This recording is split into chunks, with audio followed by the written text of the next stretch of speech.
strike back. Yeah, but you know that was like a foul. But you foul know ball. what? No, but you know what TSU means here, though. Yes, I do. Immediately, everyone's talking about Texas Southern. I do. Period. This person's too cool for me. And in fact, I kind of felt like the kid on what's that movie? School of Rock. When the kid on the piano, he was like, what is it? He was like, I'm not cool enough. That's how I felt when I met Kionna. And in fact, when we sat on the same row at our community of faith, I told Gabby, we got to be friends with her. And I don't know if you remember this, but the first thing I said to you was, let's all be best friends. I vaguely remember. Okay, she doesn't remember I at all. don't remember. And then after that, I said, y'all exchange numbers, and I completely left. Which is what I do remember. Which is what I usually do. I'll start a conversation, I'll connect the dots, and I'm out that mug. 10 seconds or less. That's how I facilitate conversations. Today, I'm talking to my partner, Kionna. She's going to give us her backstory and a little bit more of that fun stuff. But before we get into anything wild, I want to know your college story, how you got to Houston, and your career so far. Okay. College story. We're talking sports or just life? Life. Okay. I grew up in Ames, Iowa. So when it was time to be, so I played basketball. I am a basketball player. So I chose Minnesota. I had an offer from Iowa State and Minnesota. I chose to get out of Ames, Iowa, go to the city, the big city. So I was at Minneapolis. I was in Minneapolis at the University of Minnesota. From 2010 to 2013, great experience, loved the city. I've always loved cities. And then college-wise, I don't know if I'm supposed to get into the nitty-gritty, but I just pat myself on the back. I started as a freshman about halfway through my year. Hey, plug it in, yeah. Talk your talk. Made my way into the starting lineup. Hey, it's facts. You can Google it. Oh, don't Google me. Okay. But I'm Googleable. I'm just saying. Like I am too. It's cool. It's okay, cool. I'm I just Google get you. feelingrivals.com. Check it out. I'm not lying. Boy had offers. Stop playing. Oh, multiple. I was committed to the University of Mississippi. I was going to Ole Miss. Oh, shoot. But everyone got fired. Oh. So it was like, do you still want to go? And blah, blah, blah, blah, blah, blah. And it was just like. Picked a different. Okay. Which was ridiculous. Looking back, I would have did things a little bit different. That's why it's like Mizzou, UT, Arizona. I was going to Mississippi, like FCC. We're batching out athletes down at North Shore, Mustang Pride. But this isn't about me. Let's talk to my sister. Sorry. Okay. I won't steal the show. Okay, so Minnesota, Googleable, started.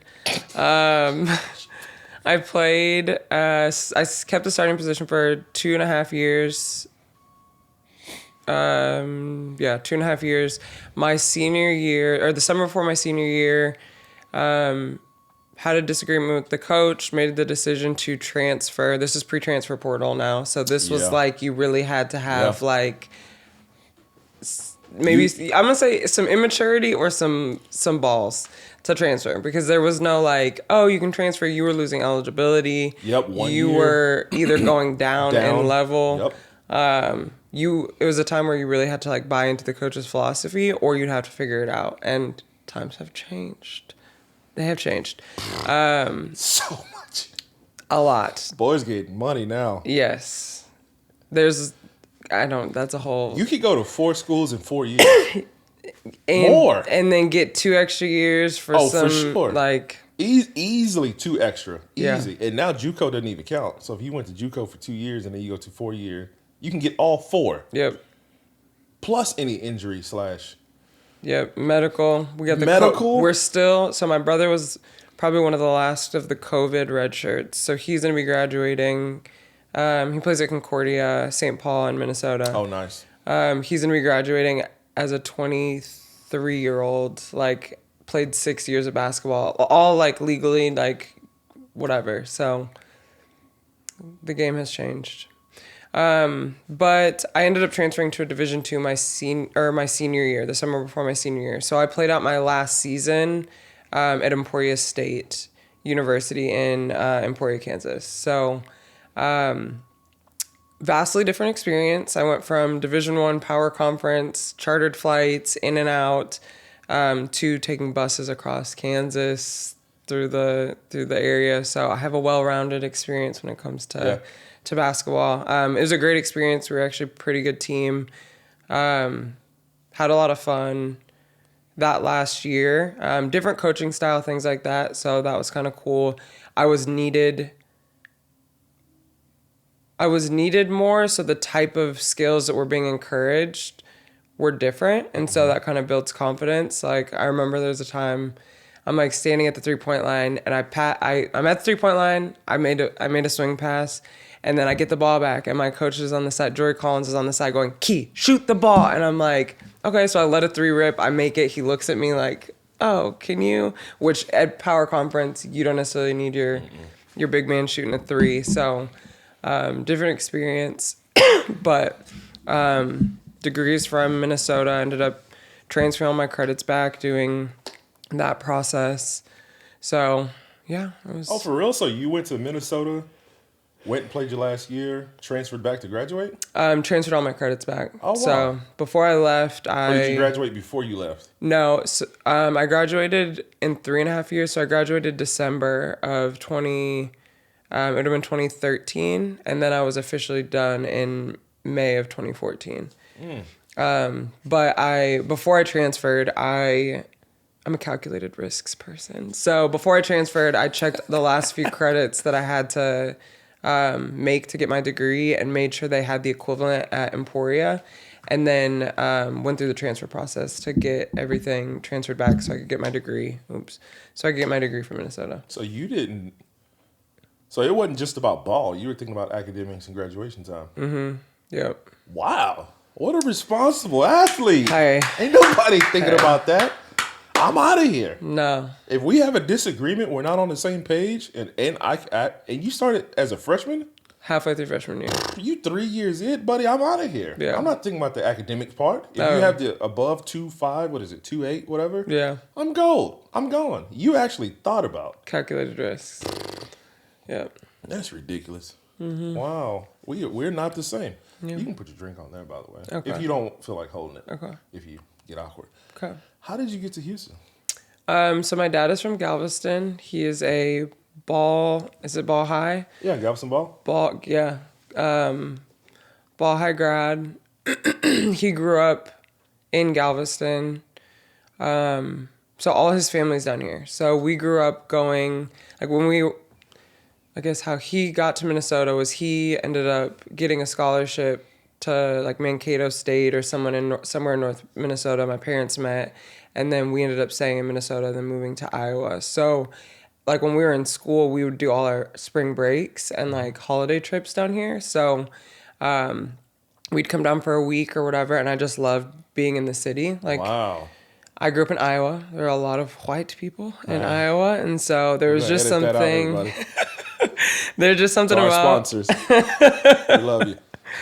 There's just something about being in a city with diversity, and I think like when you're around people who look like you, it makes it easier to figure out who you are versus nobody looks like you. You kind of, struggle to figure out where you fit a little bit more. So, sure. When it came time to graduate, I stayed in Iowa for a little bit, and then I think we came down for a Christmas, and I said, I'm going to be back here in 3 years. And at the 3-year mark, I was able to work remotely full-time for my job, moved here, and then ended up working remote for a couple years and then switched jobs. But his whole family's down here. I spent a lot of time growing up with my mom's family up north, and so she's from Minnesota. So getting to be down here with his family, he gets jealous sometimes, but it's cool. Is he still up there? Yeah, him and my mom and my brother are all still in the north. So I was in the insurance industry for 8 years. What? Yeah. So I did. You heard the way I said that? I kind of felt a certain way about that. Why? Just. You don't like insurance? I don't like the word. Insurance.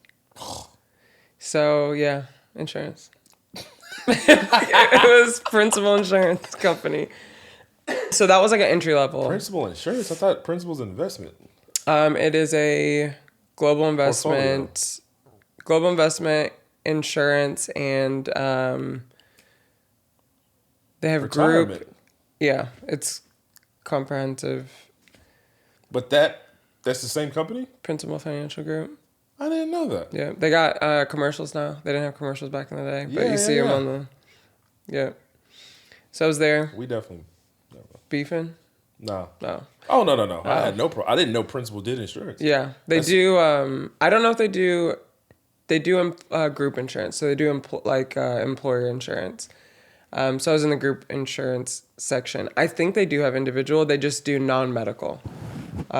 So they got out of the medical industry a while back. Okay, so this is more like, okay. Well, Yeah. I don't have no beef. I ain't no beef no more. Never mind. I mean, insurance is insurance. Yeah. But so it was an entry-level job right out of college. One of those ones, like the cynical part of me, it's one of those ones where like they get you in early and you talk corporate before like corporate toxic culture was kind of explained. So they kind of get you in and then you're on kind of a track as far as like incremental raises. They give you a vertical, but a lot of times some of those departments don't have anywhere for you to grow. And it is a lot of like repetitive, it's like a repetitive segmented portion of an entire process because those companies are so big. So did that for 8 years. It was fine. It was my first corporate job. I think out of college, I didn't know what I wanted to do. I think I was like, I want to live in a city and I want to work in corporate and I want to work in a tall building in a city. And that was like I was like, I don't really know what I like. I don't know what's out there, but like I like the idea of like corporate America for some reason. So after college, that's what I got to do. We did like the lunches and the happy hours, and I got to kind of live the like team bonding things from a corporate perspective. So it was a good experience. Learned a lot of, I think, professionalism through it. And it's a blessing because it's what got me here. Being able to like, this was pre work from home days. So it was like, oh, for sure. Yeah. It was like, we had laptops and then they were still like, we'd get a snowstorm and they'd be like, hey, take your laptop home just in case you have to work. But that was like early stages. So, we ended up going remote 2 days a week. And I was like, can I go remote 5 days a week? Yeah. And once they approved that, I just moved, got here. While I was still there, I was actually coaching. I was actually in a shoe store. I was in a shoe store and some tall, lanky guy walked up and was like, did you play basketball? And I'm like, yeah, that happens a lot. A lot. Okay. Or I get what sport did you play? Volleyball, basketball? Not hello, how are you? Wow. How's your day? It's, you must be tall. Or you must have played sports because you're tall. So some guy was in a perfect stranger was in a shoe store and he said, did you play basketball? I said, yeah. He goes, you want to coach a team? And at that point I was like, I was working corporate, just gotten out of college, had not really touched a basketball. It was probably a year and a half after I had graduated, had not touched a basketball since. I think I kind of like was like, I'm done with basketball for now. Like I need a break. It had been my life for however many years. So I said, okay, let me think about it. I was like sitting at home, like after work at like 4:30, like had gotten done with work and was like, I think I'm gonna coach a team. I think it sounds like a good idea to kind of serve and give back. So I started coaching. I had like, we would do some training and then we had a couple tournaments. So that was like my first time to try to like explain basketball. I've played it, but I think coaching is completely different beast. It is not the same. No. Especially if everyone ain't got that dog. Oh yeah. That want, that desire. And we're talking like girls basketball and boys basketball. Yeah. Not the same. Not the same. I bet you got to deal with a lot of parents too. Yeah. With girls basketball. We do. There's a lot of, so somebody called it the other day. They said the youth sports industrial complex. And that was interesting because now youth sports is completely capitalized. Oh, for sure. But that was pre that day. So it was like you had a couple teams. They're just trying to, get some kids to a JUCO or to the opportunity to play. It was fun. I had a team, started doing that, and then I ended up moving almost immediately when I got to Houston. My cousin is at the school that I'm at now, and he's like, "You want to coach a team?" And I said, "All right, sign me up." Wow. So I was an assistant coach at the school I'm at now. I went from a couple years of assistant coaching to the girls AD.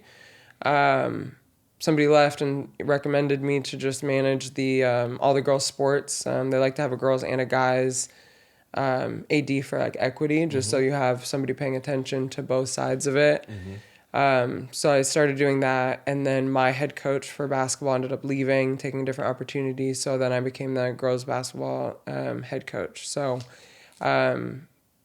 currently I am still doing that part-time. That's like an after-school thing. Excuse me. And then I switched roles from principal, so I'm an operations manager at a med tech company. Hey. Yes. So I do that now full time. I manage a team of currently just most recently three people, three individuals, and then I help oversee kind of general company operations. So that piece is it's been good. It's been a learning experience. How in the world are you managing all that, though? Because you're talking about coach, AD. Those are not the same thing. Those are two different roles and times and responsibilities, too. Plus, leading a team and managing and all that. How are you doing all this? I feel like barely. How am I doing it? I'm barely doing it. No. I think there's something to when you start sports early on, you have to multitask. You're always a student athlete. So you start like off jump doing your sport, practices, team stuff, navigating those relationships, coaching, things like that, tournaments. And you're also going to school. You've got school, homework, your friends, all of that stuff. So if you're in sports as a kid, you're already multitasking. You're already, for sure. And then on top of that, you've got like the added responsibility of like it being a privilege, you being an example, you representing a school, you having to be a little bit more you don't have to be, but you, in your best interest, to be a little bit more responsible. Sure, there's a consequence if you're not, too. Yeah. If them grades are not hidden, or if you do something in class, like there's some real deal stuff that's going to happen outside of your parents. Yep. Like, and there's nothing more embarrassing than like you can't make your grades because you can't not sit still, because I was one of those kids, but you can't do what you need to do in class, and now they're all going to an away game, and you're like, well, I don't get to go. Yeah, and you let the team down. Yep, let the team down. So there's a piece of multitasking that I think as athletes, like, we start young. And so now in my later years, I feel like we talk about this at work sometimes, like, being busy is not a badge of honor. Like, and I think as athletes, sometimes we overdo it because of that ability or propensity to multitask. For sure. So I do it. I don't know if it's like a nervous tick where I'm like, I couldn't not be doing something at 4:30. Like, what if I was just not doing anything at 4:30? Just seems like wild. So the how if I do it is I just figure it out, like balancing the schedule, figuring out where I have to be when, and I like kind of dog myself sometimes on organizational skills, but I couldn't have done 7 years of 3 jobs without having some skills. For sure. So sometimes it's nice to go, oh, but most people, or a lot of people, are just doing their job, and then their one job, 9 to 5, whatever, and then living life, and it's totally fine. So I'm like, okay, I can give myself some points back. Well, you should.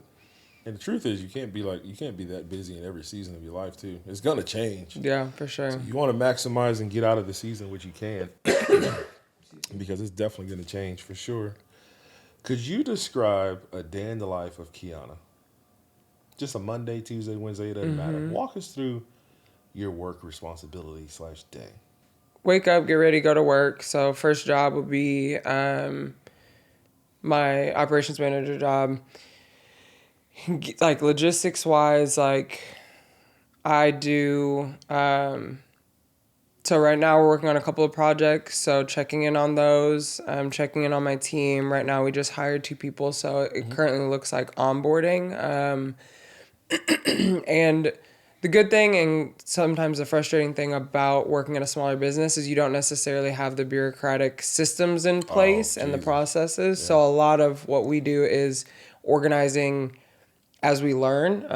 And the positive thing about working in a small company is you can shift constantly. You can make adjustments to meet needs and things like that. So, but with that, everybody's still got to be on the same page. So sometimes the process or the like way how to do something is created as you're doing it. So it is kind of figuring out like, okay, we made this shift.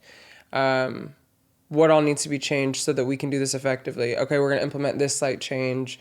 How do we adjust so that we make sure we're thinking about a couple different scenarios, but we're able to like make a change and adjust on the fly there. So kind of thinking about those things, helping the team, and then also like the daily office stuff like, hey, toilets are clogged. We got to get somebody out here. We had a truck. Jesus Christ. We had a truck take down a power line. So like we're out power. Oh, like, that too. Yeah. I don't know if you've ever had to get on the phone with like, who does our power in Houston? Reliant or Centerpoint. If you've ever had to get on a Centerpoint call about a like. Let me tell you, that took my whole day. We spent the whole day just trying to figure out how to get somebody out here. So, which they can see it, by the way. Oh, can they? They are immediately able to see. So we got beef then. I got beef with Center. I got beef with Centerpoint since the snowstorm 2 years or 3, whenever that was. Yeah.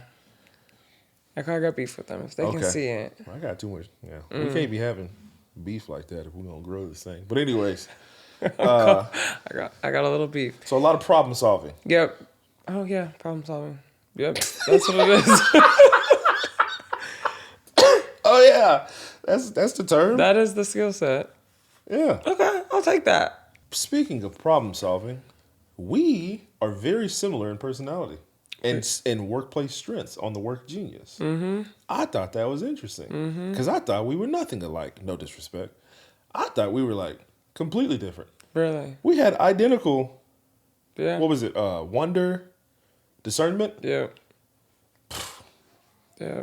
I live from my gut feeling. What is my gut intuition about this? And then let me ask a bunch of contextual questions to arrive to a decision, and then instinctively like kind of pull the trigger. How do you process through that? I'm curious. How does that show up in your work?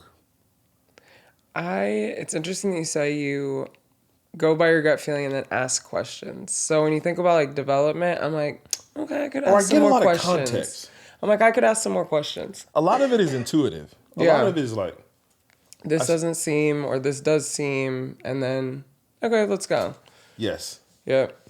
I think and maybe it has to do with sports and the responsibility kind of thing that we mentioned earlier, like that you have to have when you're doing sports, but you have to look outside of the decision and you have to like evaluate to problem solve effectively. I feel like you have to be able to zoom out just a little bit, if not a lot, to figure out like, okay, if we make this decision, these are the things that could happen. If we shift to this decision, these are some things that can happen. And you're never going to be 100% accurate.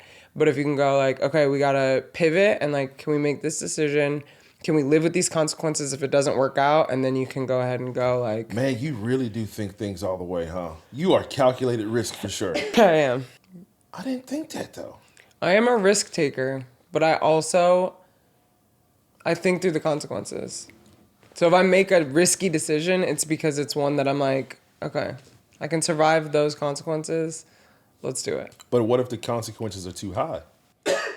Sometimes we still do it, but at least I've thought about the consequences so that I'm ready to handle the situation like when it comes.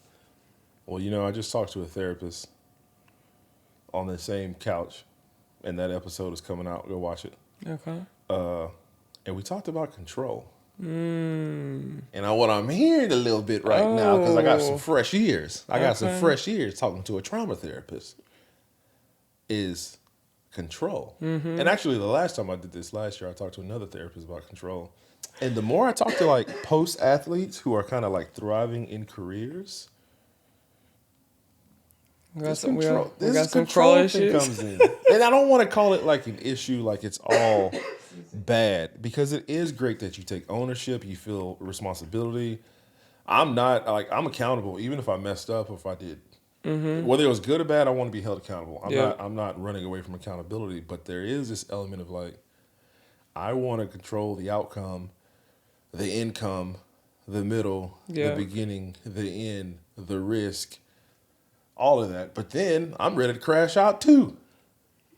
Let's just bet the house, put it on the line, full sin. Yeah. I'm ready to full sin as well. So it's like this weird dynamic, especially as it relates to work stuff too. Yeah. That plays out all the time. It's like, dang, I feel crazy. And now I feel like I'm not doing enough. Oh my gosh. I feel like I'm putting it like, yeah, if we die, buddy, we die. But if you think about like preseason, postseason training, and you're literally pushing your bodies to the limits, preparing for a season, right? Like, you know, the hell week at the beginning, whatever at the end, like you're constantly pushing past yourself. Sprints, tire flips, workouts, maxing out, like that is what it was. It was pushing yourself to the limit and then knowing you're prepared and then being able to take whatever happened in that season. Like, yeah. But how do we translate that mentality and that work ethic into the workplace? Because it's not a sprint. Sports have seasons. Yeah. They have cycles. They have patterns. Work life is not necessarily that predictable or cyclical like that. Yeah. So how do we so it's one thing to develop and lift weights in the summer. It's another thing to have 2-a-days in the fall and go into the season. But that 12 games is already preset and predetermined. And with the hope to go to playoffs and all that stuff is already like done. But how do we take a sprinter mentality into a long distance marathon type of workplace? That's what I want to know from you. I think right now, for me personally, it's interesting that you mentioned the seasons thing, because I think that, like, I mean, even in faith, you talk about seasons. You have seasons in sports. Even the school year is done there's some balance to it. There's a structure that already exists. And I think, like, I mean, that's maybe part of the problem, if you will, or that could be seen as a problem with today's work flow, because the money never stops, capitalism doesn't quit, so like you do end up maxing out and not taking a break. And I think, like, for me, it's crazy because I do two. So I do corporate, I do business, and then I do sports. So it comes in the season. So my off season is when we're not in season for a sport, which is about to happen in May. So I get a little bit of a break from May to August, but I still have a full-time job. Yeah. So it's like, yeah, I get a little bit less for my, workflow, but like, do I ever take the time to go like, oh, you do actually have now like a break where you can leave it for like, you actually can unplug. And I think that's maybe the challenge, is trying to figure out if it's more effective to be sprinting as long as we feel like we're trying to sprint, and getting a certain output versus like taking it in, okay, this is grind time, this is busy season, we're working, and then once busy season eases up, now we've got, a little bit more flexibility, and it's not naturally built into like business or corporate, I would say, really at all. But the hard part is like, what if busy season never stops? What if the sprinting never stops? And like a lot of what I do is like project based, because I'm kind of good at doing really hard things, strenuous projects where you got to think a lot of editing, a lot of meeting, a lot of whiteboarding, stuff like that for I don't know, a week, 2 weeks, 3 weeks at a time. And then it's like, leave me alone. Yeah. And then it gets really, really hard again. My lifestyle is like the complete opposite of corporate America. It ain't bureaucratic at all. And then Gabby runs her own practice. I run, like, it's all entrepreneurship in this house. Yeah. So we have to we kind of create the routines and the structure, if you will. But what do you do? And you may not have an answer for this, but I'm pulling on you because I think you got some good insight. You just haven't thought about it like this. And I'm going to get the gold out today. Hey. I ain't, we're going to get it out today. But what do you do though? Because that's a lot of that is like what me and my friends talk about. Like, I've seen a lot of guys who played in the pros and they've done really well for themselves in football, but it's really hard for them to take that same mindset into the marketplace, whether it's entrepreneurship, working for somebody, whatever it is, starting a non-profit. It's really hard for people to translate that same ferocious intensity that you had for the game of ball into like, what's next? And it could be scary for athletes to step out into the what's next because you lose that structure. So my question is, how do we build our own structure and how do we chase after our dreams? And how do we put that same mental fortitude into what we want to intentionally build? Yeah. Structure. That's one of the first things that I noticed, like, after graduation, that I was like, where's my schedule? Like, yeah, it's weird. Yeah. Who's doing my schedule? Like, I mean, other than having to be at work once you have a job, it's like, but what time am I supposed to do? Y'all had someone do your schedule? We had our, like, you enroll for classes with your academic advisor, and then you have your work schedule, and then somebody's setting your practice schedule. So you know, like, where you have to be, and let you miss a morning workout and see what happens. So I did. Hey, and I bet your team. It was the worst. Your team. No. Oh, you just had. We had high accountability, so the team wasn't like, man, you let us down. Oh. It's like, bro, they're gonna try to kill you. Yeah. So like the punishment alone. Yeah. So your teammates were never like, man, he missed today, or I can't be. No, I'm talking about team punishments. No. This was like, team punishment was like, more like you miss a thing, the whole team's waking up an hour earlier the following day to do your punishment with you. Oh no. Yeah. Nah, we ain't do that. I guess basketball you can pull it off. You got 15, 18 players. Yeah. You got 75. Like, ain't nobody bringing everybody back to prove a point for you. Unless it's like in the moment, in practice, you keep doing the same thing. It's like offense hit the line. Yeah. And then it's like, come on, you better be man. ready. Oh, nah, it's a lot more explicit than that. It's a lot more come on, man would be very nice. Oh. Come on, Rob. I'd love to hear that. It was... Yeah. Yeah, it's cutthroat, bro. Are you kidding me? Everybody on the line? Because you keep jumping? Man, please. You would not, like, they would literally try to kill you. Yeah. Like, we're going to try to make him quit. Yeah. You miss a morning workout, bro? You're on the list. And you still got practice that night? I mean, that evening? Oh, no. Yep. Good luck with that. Anyway, sorry. It's actually funny, which I'm going to try not to digress too far so that I don't forget the question again. So running wise, like, hated running. Running was always like, we're sprinting. Like, we're literally running sprints, 25 of them, 10 of them in however long, no rest. So to me, running felt like it has to be a sprint. Like, it literally felt like, no, you're supposed to be dead tired. You're supposed to be pushing yourself. Like, yeah. So it was like, we run because we have to run in basketball. And, like, I love basketball. And I don't even really think about the running in basketball because we're playing. But running itself was, like, a necessary evil to play basketball. Fast forward, I don't know how many years. Just within the last probably 2 years, I went on a run. And it was interesting because it was like, you're going to go on this run. I had tried to run before, and it's like I'm trying to run at this pace that I was running at and sprinting at, doing my sprinting in college. Like, okay, we got to do our sprint. So I'm getting out there as a a retired athlete. Like, okay, we're going to run and we're going to sprint. And I'm like, I kept stopping because I'm like, I don't want to do this. Nobody's making me do this. Yeah, no one's making me do it. I don't want to do it. Yeah. And then at some point, like, it was kind of like a shift of like, there's these people, you see these happy people just jogging on the side of the street or running on the side of the street, and you're like, why do you look so happy? You're doing a thing that sucks. Like, what is this? Yeah. So I was like, I'm going to run, but instead of running at a sprint pace, I'm going to jog.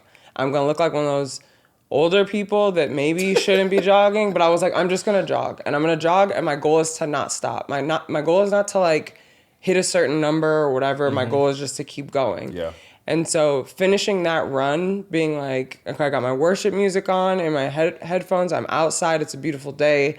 I'm just slow jogging. Like, I'm checking out the sky. We got ducks over here. We're over at the park. I'm like, okay, I can see how you could just be on a run and it be, Park. Come on. Hey, it could be so like peaceful. And then I started to do it more often. And naturally my time decreased. I got the little, the apps or whatever. I'm like, okay, I started at maybe like a 12, 30 mile. And I'm like, okay, you finished. You didn't stop. Like, yeah. Go ahead.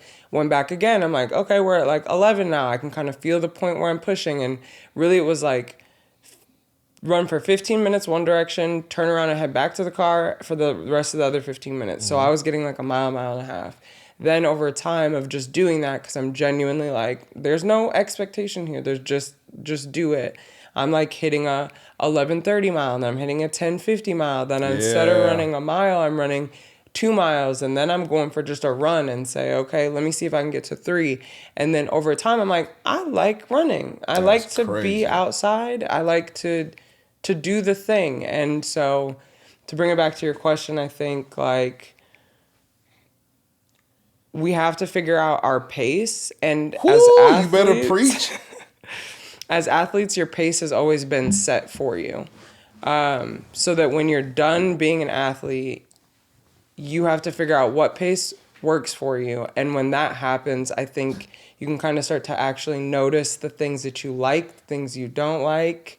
And then from there, you can build some structure. So, yeah.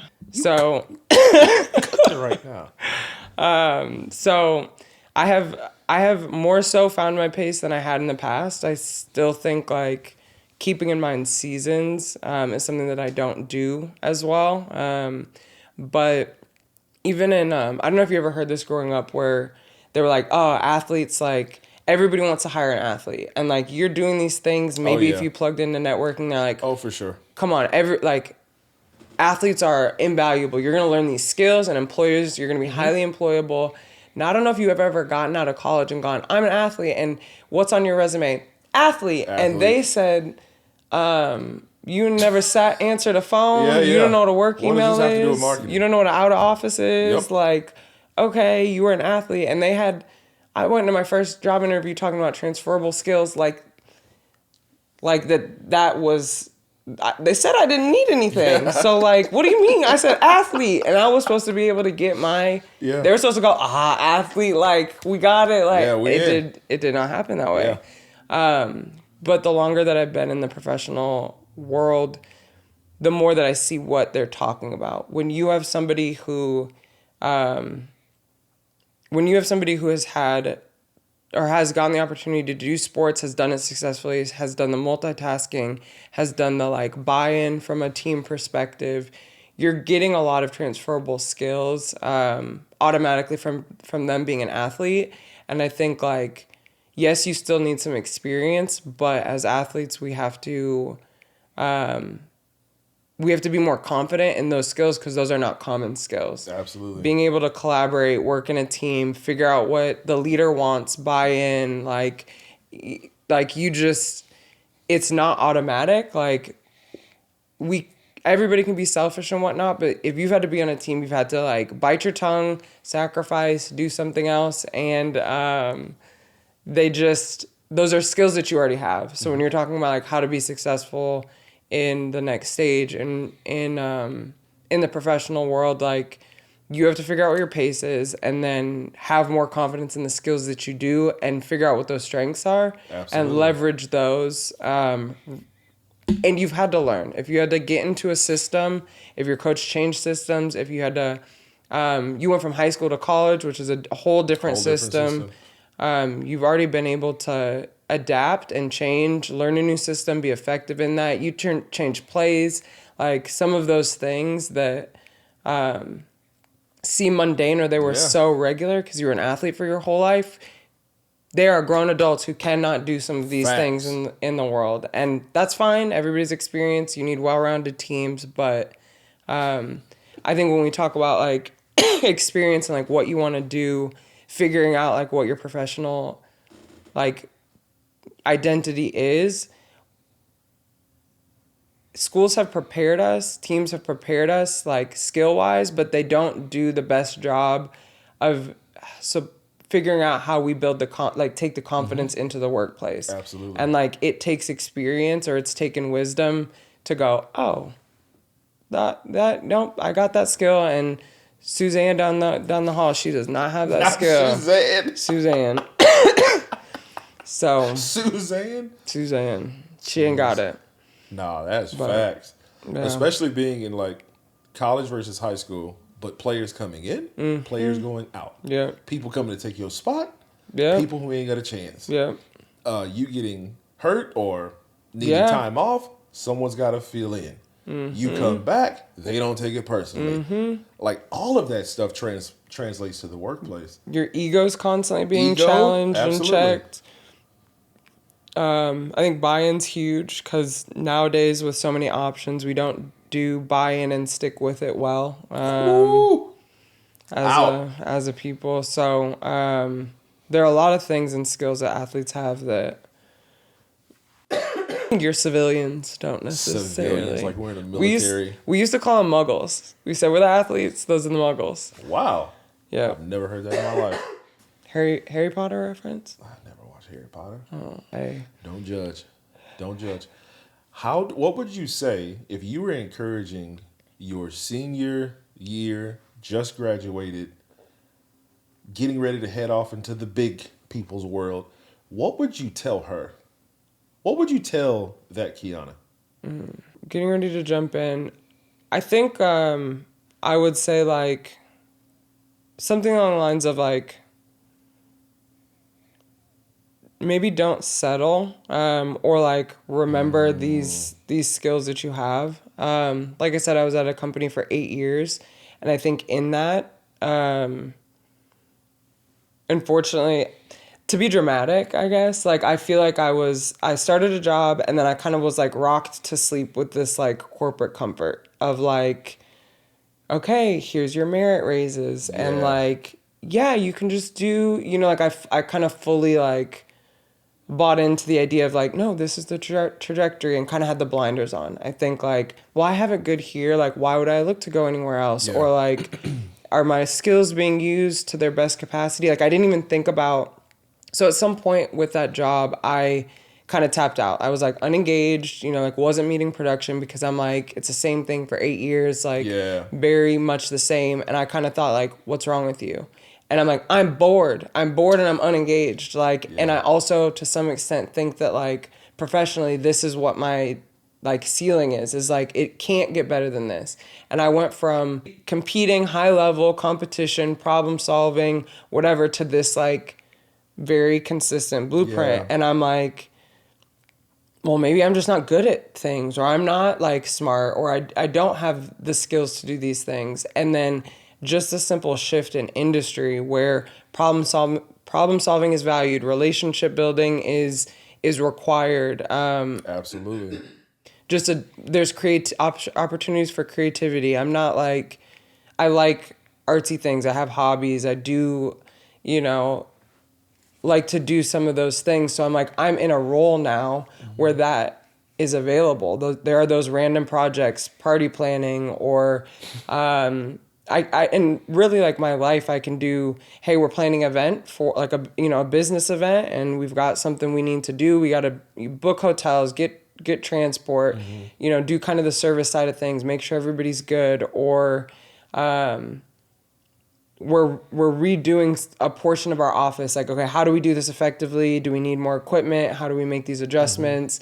Getting quotes, working with, sourcing certain materials, things like that, collaborating as a team, making sure my team is well trained and is able to like be bought in, but also supporting like professional development and like satisfaction for them and their professional experiences, to literally on the court talking to kids working with them to like develop character, encouraging good habits, planning. So I'm like, I went from doing one thing and coaching was a nice break to now my main job is kind of all of the things. Yeah. And I'm like, oh yeah, like I can feel, my skills feel like skills now rather than just things that like you could overlook. So if I were going to talk to my younger self, it would be continue to challenge yourself, continue to learn new things, and like you got this. Like you've been prepared for this, and you can really do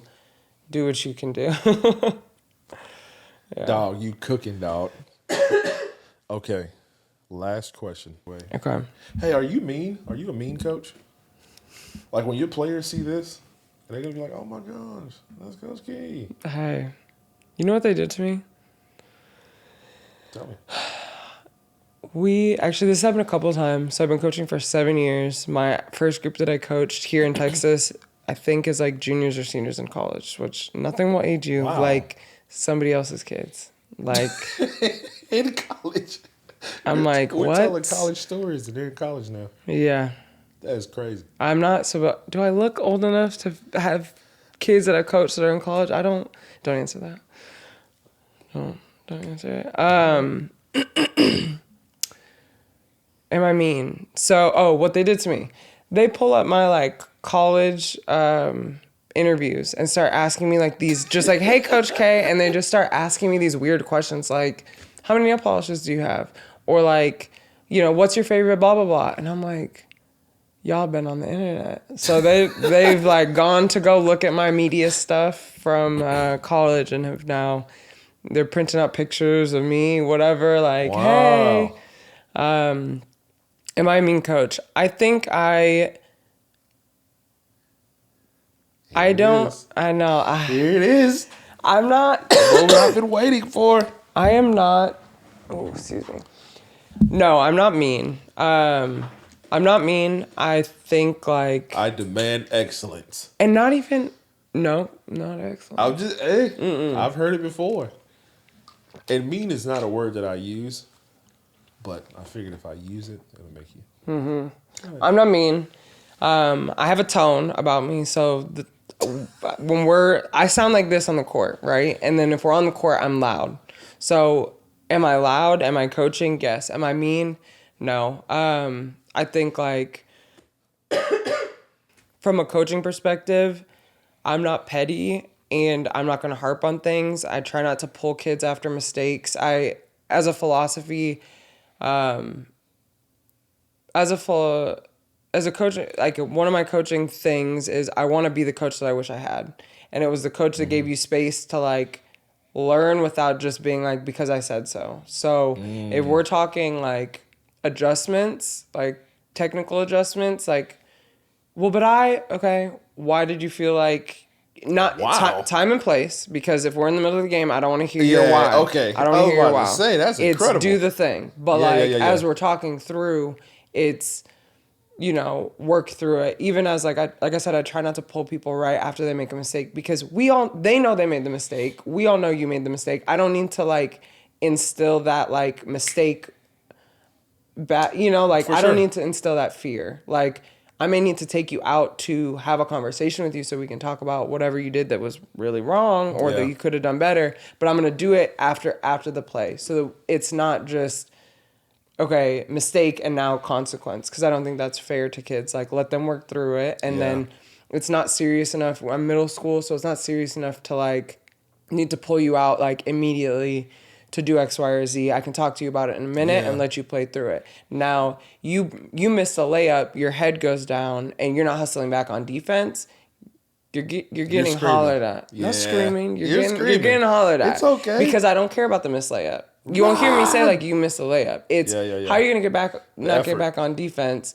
Like that's not the turnaround. So instead of focusing on the error, you're focusing on the response. I actually had a conversation with some of the girls based on decisions. So no, I'm not a mean coach. I'm I'm really trying to, I have relationships with the kids, and because I do, we can, they know I respect them. They know like they're not gonna get bullied. I won't be petty. I treat them as an adult. If they're, as you know, I treat them with respect. If there's bullying or cattiness, we're not going to do the whatever. It's, hey, you're being a bully. That's unkind. Like, either fix it or go sit down. Like, it's your choice, opt in or opt out. Like, I give them as much respect as I can and autonomy to make their decisions. We talk about things like, you're gonna make the first mistake. The mistake is gonna happen, but it's what you do after. Are you gonna double down on said mistake, whether it was a character decision or a missed layup or whatever? Wow. But are you going to put your head down and make two mistakes? Yeah. Are you gonna be mean to somebody and then turn around and give an excuse or feel like you're justified? No, like, somebody said you were mean, you hurt somebody's feelings. Come back and go, how do I treat you better this time? Yeah. And so trying to, like, really treat them as I wish that somebody would have treated. That is very healthy. Treated me. I hope so. Was that your type of coaching you received back in the day? I won't say what day. Back in the day. I say early on.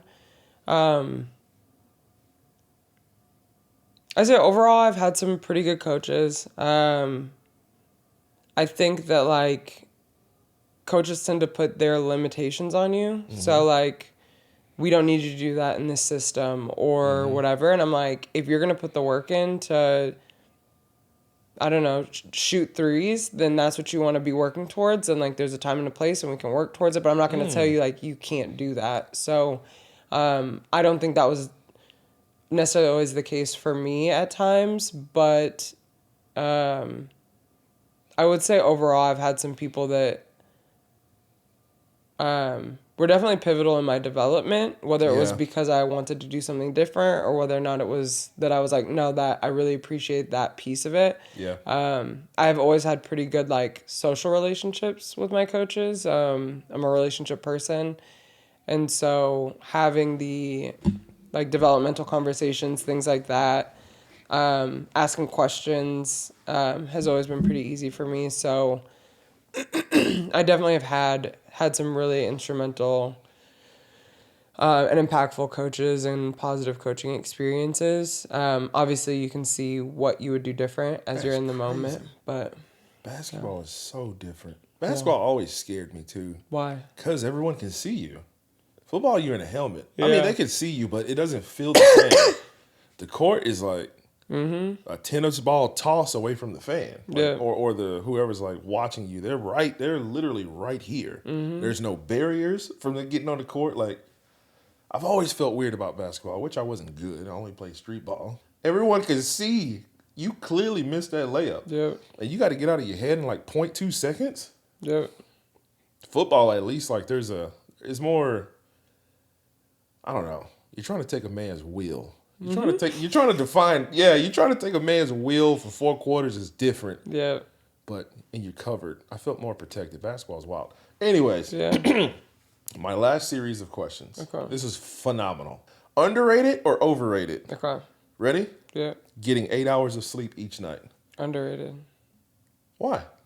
You need it. Tell us more. You need it. I feel like,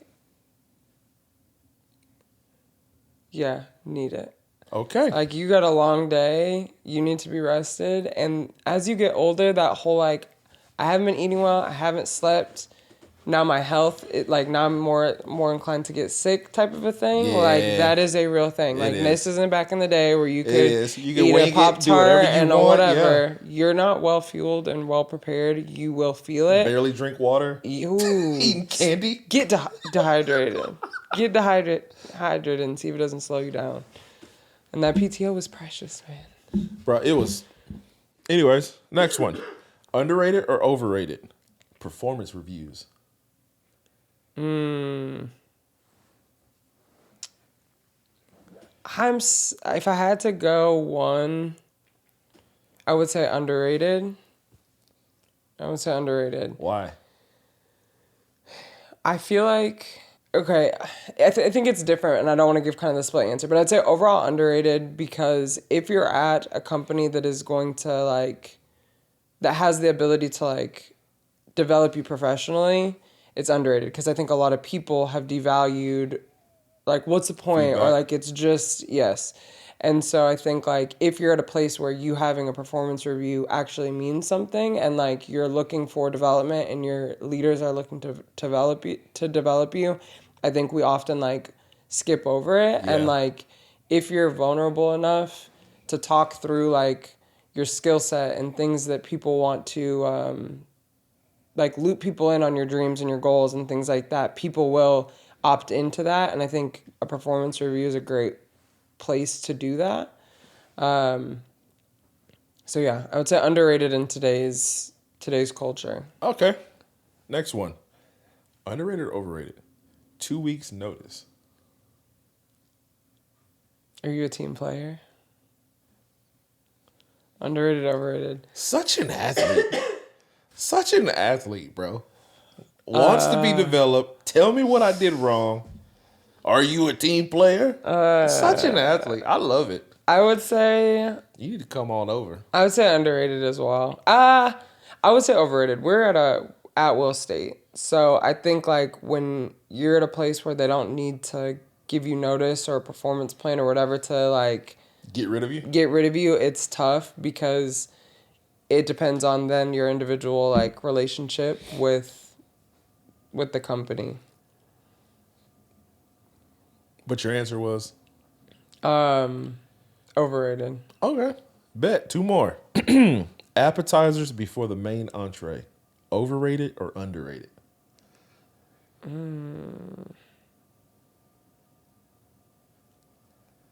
Overrated. Why? Wait, underrated. I'm switching to underrated. Because... Overrated or underrated? I don't know. Are they necessary? I think, like, the, like, adult in me is like, well, if you eat an appetizer and you're full, you get to save most of your meal for the next day, and most of the time that's lunch for the next day. That's childish.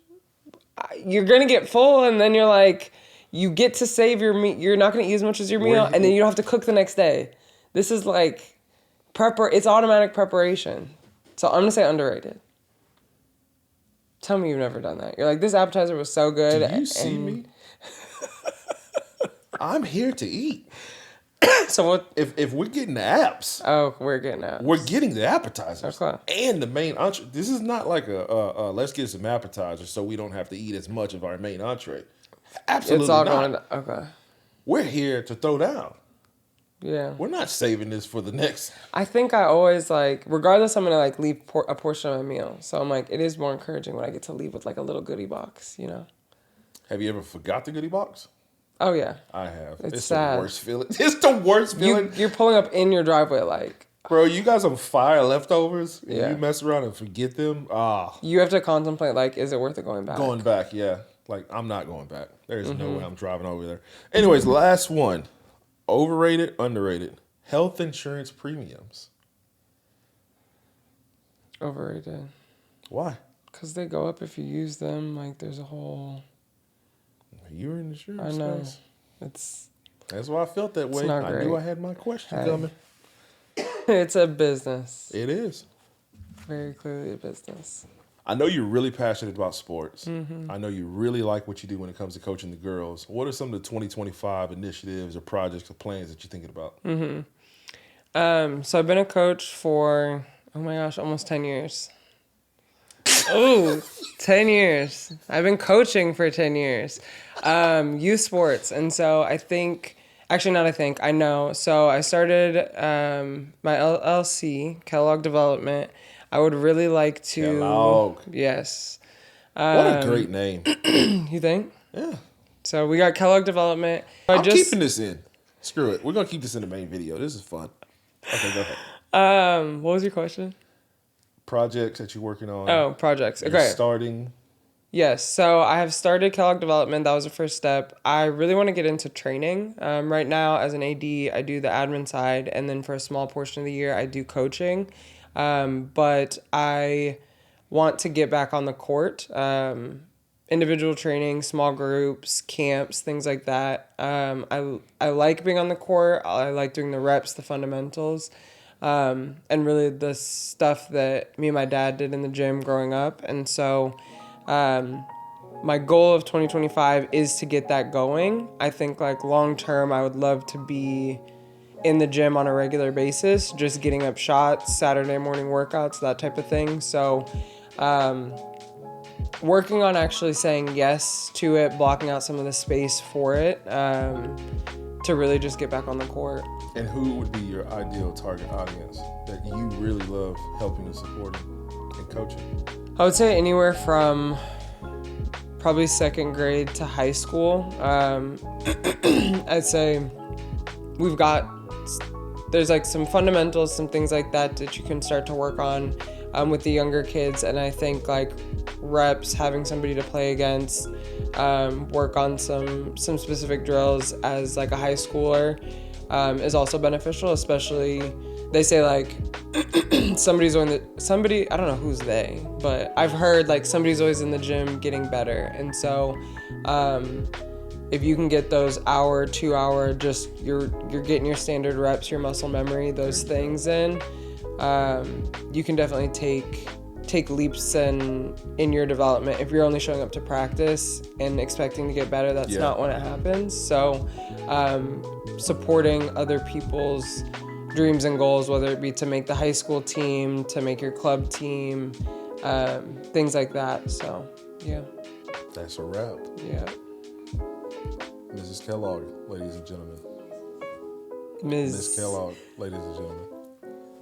Thank you.